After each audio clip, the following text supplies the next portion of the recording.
ಅನನ್ಯ, ನೀನು ಸಿನಿಮಾದಲ್ಲೆಲ್ಲ ಆಕ್ಟ್ ಮಾಡ್ತಿದ್ಯಾ ಅಲ್ವಾ? ಹೌದು. ಹಾಗೆ ನಿನ್ ಥರನೇ ಈಗ್ಲೂ ಎಷ್ಟೊಂದ್ ಜನ ಸಿನಿಮಾದಲ್ಲೆಲ್ಲ ಕೆಲಸ ಮಾಡ್ತಿದ್ದಾರೆ, ಮುಂಚೆ ಮಾಡ್ತಿದ್ರು. ಹ್ಮ್. ಅದಕ್ಕೇನಿವಾಗ? ಸಿನಿಮಾದಲ್ಲಿ ಅಷ್ಟೇ ಅಲ್ಲದೆ ಬೇರೆ ಬೇರೆ ಕಲ್ಚರಲ್ ಆಕ್ಟಿವಿಟೀಸ್ ಅಲ್ಲೆಲ್ಲ ವರ್ಕ್ ಮಾಡ್ತಿದ್ದಾರೆ. ಈಗ ಅವ್ರಿಗೆ ಒಂದೊಂದು ಟೈಮಲ್ಲಿ ಕೆಲಸ ಇರುತ್ತೆ, ಒಂದೊಂದು ಟೈಮಲ್ಲಿ ಇರಲ್ಲ. ಆಗ ಅವ್ರ ಲೈಫ್ ರಿಸ್ಕ್ ಆಗಲ್ವಾ? ಮುಂದೆ ಅವ್ರ ಫ್ಯಾಮಿಲಿ ನಡ್ಸೋಕ್ ಕಷ್ಟ ಆಗೋದಿಲ್ವಾ? ಅಯ್ಯೋ, ನಿಂಗಿನ್ನೂ ಸಂತೋಷ್ ಹೆಸ್ಲಾರ್ ಅವ್ರು ಮಾಡಿರೋ ಹೊಸ ಯೋಜನೆ ಬಗ್ಗೆ ಗೊತ್ತೇ ಇಲ್ವಾ? ಇಲ್ಲ. ಹೌದಾ? ಹಾಗಿದ್ರೆ ಈಗ ನಾನು ಹೇಳ್ತೀನಿ, ನೀನು ಕೇಳಿಸ್ಕೊ. ಸರಿ. ಸಿನಿಮಾ ಮತ್ತೆ ಬೇರೆ ಬೇರೆ ಕಲ್ಚರಲ್ ಆಕ್ಟಿವಿಟೀಸ್ ಅಲ್ಲಿ ಈಗ ಕೌಂಟ್ಲೆಸ್ ಪೀಪಲ್ ವರ್ಕ್ ಮಾಡ್ತಿದಾರಲ್ವಾ? ಹೌದು.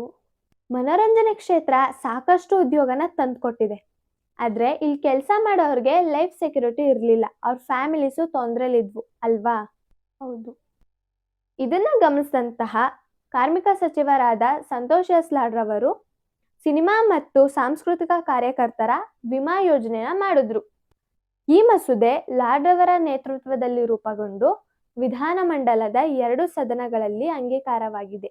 ಅದಲ್ಲದೆ ರಾಜ್ಯಪಾಲರ ಅನುಮೋದನೆಯನ್ನು ಪಡೆದಿದೆ.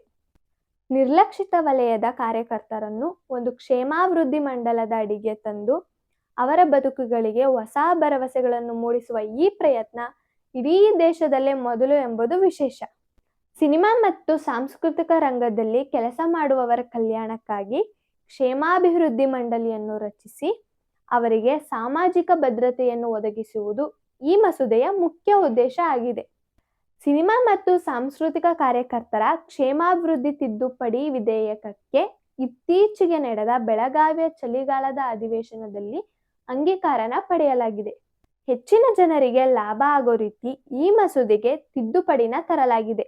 ಈಗ ನಿನ್ಗೆ ಸಂತೋಷ್ ಹೆಸ್ಲಾರ್ ರವರು ಮಾಡಿರುವ ಸಿನಿಮಾ ಮತ್ತು ಸಾಂಸ್ಕೃತಿಕ ಕಾರ್ಯಕರ್ತರ ವಿಮಾ ಯೋಜನೆ ಬಗ್ಗೆ ಗೊತ್ತಾಯ್ತಾ? ಗೊತ್ತಾಯ್ತು. ಹಾಗೆ ನಿಮಗೂ ಕೂಡ ಸಂತೋಷ್ ಎಸ್ ಲಾಡ್ ರವರ ಹೊಸ ಯೋಜನೆ ಬಗ್ಗೆ ತಿಳಿಸ್ಕೊಟ್ಟಿದ್ದು ನನಗೆ ತುಂಬ ಖುಷಿ ಆಯಿತು. Thank you.